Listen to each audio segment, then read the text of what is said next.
جو مدرسے اور مسجدوں کے اوپر کوئی زنجیر باندھنے کی چیز ہے، کیوں ہو رہا ہے؟ مدرسوں نے تو اس ملک کی آزادی کے لیے سب سے پہلی آواز مدرسوں نے اٹھائی ہے۔ وہ مسجد جس کو انگریز نے مکمل تباہ کر دیا، اکبری مسجد، کیا ہوا تھا وہاں؟ غلامی کی زنجیر کو توڑنے کی تحریک وہاں سے چلی تھی۔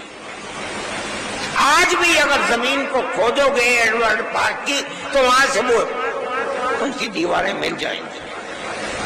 آج انہی مسجدوں کے لیے یہ صورتحال چل رہی ہے، کیسے قابل قبول ہو سکتی ہے؟ ہم یہ سمجھتے ہیں کہ ملک کے اندر جو چیز، جو ذہن پنپ رہا ہے، وہ اس ملک کو تباہی کی طرف لے کر کے چل رہا ہے۔ ایک چیز نہیں ہے، مدرسے اور مسجدوں کا مسئلہ ہے۔ اسلام کے خلاف جو تحریکیں چل رہی ہیں، وہ تحریکیں انتہائی بدترین تحریکیں ہیں۔ سب سے پہلا مسئلہ ہے طلاق، ہم اس کے اوپر خاموش رہے، ہم گورنمنٹ میں کے مقابلے میں نہیں آئے۔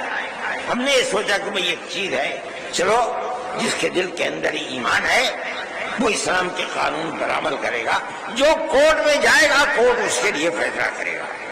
لیکن اس کے بعد اسلام کے نظام کو درہم برہم کرنے کے لیے آگے آ گئے۔ اتراکھنڈ کے اندر یہی صورتحال چل پڑی۔ پھر چلیے اتراکھنڈ کے اندر چل رہی تھی، مرکزی گورنمنٹ نے اس کے سلسلے میں تمام ادیان کو ملا کر کے ایک نیا دین بنانے کی بات کو شروع کر دیا۔ ہم اس کے مخالف تھے۔ دستور کے اندر جو ہندوستان کا دستور ہے، جمعیت علماء، ہمارے اکابر شیخ الہند مولانا ابوالکلام آزاد، مولانا حفیظ الرحمان صاحب، جو لوگ پارلیمنٹ کے اندر گھسے ہوئے تھے، اور جمعیت علماء برابر جیسے جیسے آزادی وطن کی چیز سامنے آ رہی تھی، ہمیشہ عہد لیتی چلتی تھی، ہم سے وعدہ کرو کہ ملک آزاد ہوگا، جو گورنمنٹ بنے گی، جو دستور بنے گا وہ سیکولر دستور ہوگا۔ اور کانگریس ہم سے وعدہ لے کرتی چلتی تھی۔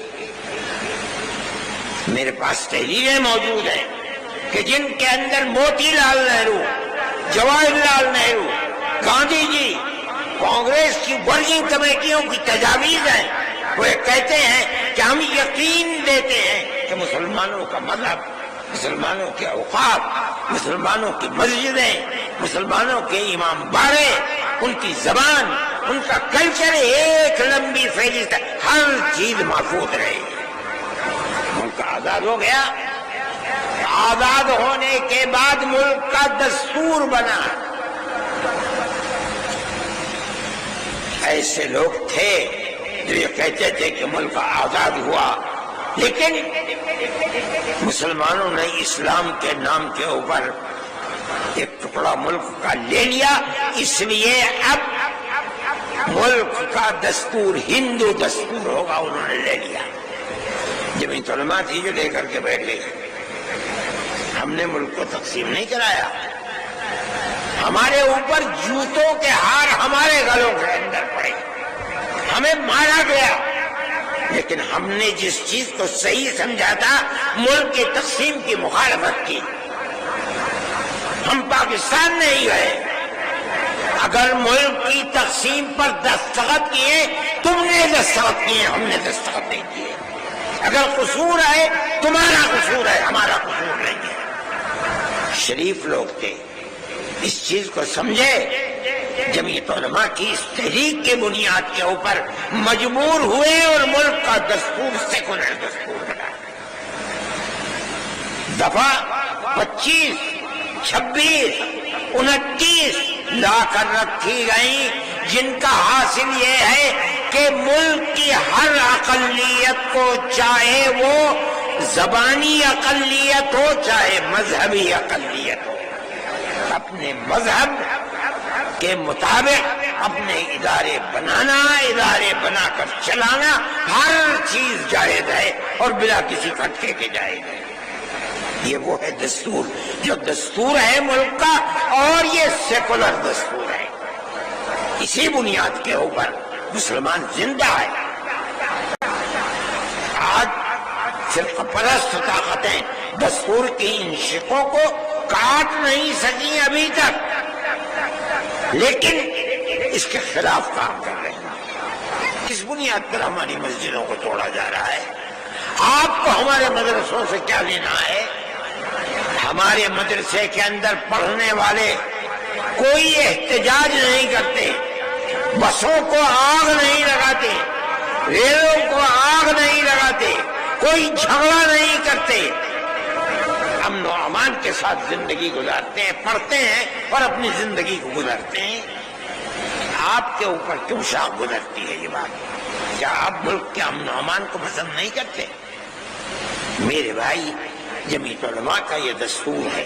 جمعیت علماء اس چیز کو لے کر چل رہی ہے. آپ حضرات کو اس کی طرف توجہ کرنی چاہیے. میں یہ کہتا ہوں کہ آپ کو دستور نے حق دیا ہے. ہم اس چیز کو لے کر جمعیت علماء کورٹ میں چلی گئی ہے، سپریم کورٹ کے اندر.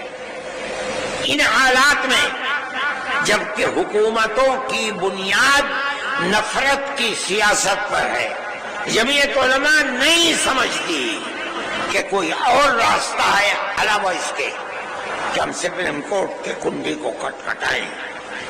ملک کے اندر ہر وہ قوم، ہر وہ اقلیت جس کے پاس راستے بند ہیں، راستہ نہیں ملتا، تو اور کوئی صورت اس کے سامنے نہیں ہے کہ وہ سپریم کورٹ کو جا کر کے اس کے دروازے کو کھٹکھٹائے. ہم اس کے دروازے کو کھٹکھٹاتے ہیں. آپ کو اندازہ نہیں ہوگا شاید، ہم 500 سے زائد افراد ہیں جن کے مقدمات کو supreme court, high court, lower court کے اندر لڑ رہے ہیں. ان مقدمات کے اندر ہمارا کروڑوں روپیہ خرچ ہوتا ہے سال میں. ہمارا کیا ہے؟ ہماری جیب سے توڑا جاتا ہے. اس ہاتھ سے لیتے ہیں اور اس ہاتھ سے خرچ کر دیتے ہیں. جمعیت علماء کا یہ کردار ہے. جمعیت علماء اس کے لیے کام کر رہی ہے. سپریم کورٹ کے سوا ہمیں کوئی چیز نظر نہیں آتی. وقف کے سلسلے کے اندر ہم سپریم کورٹ میں گئے اور بڑے سے بڑا جو وکیل کپل سبل جو ایک دن میں 5 منٹ کے لیے اگر کورٹ میں گئے 15 لاکھ روپے کی فیس لیتے ہیں. ہم جاتے ہیں ان کو پیش کرتے ہیں. انہوں نے 3.25 گھنٹے کھڑے ہو کر کے وقف کے مسئلے کے اوپر گفتگو کی ہے. سارے ہندوستان کا، ساری دنیا نے اس کو دیکھا ہے. جمعیت علماء کے وکیل تھے. ہوتا کیا ہے اس کو اللہ جانتا ہے. لیکن جمعیت علماء سپریم کورٹ میں جاتی ہے. ہم بھی جائیں گے سپریم کورٹ میں، ہر بنیاد کو لے کر کے جائیں گے.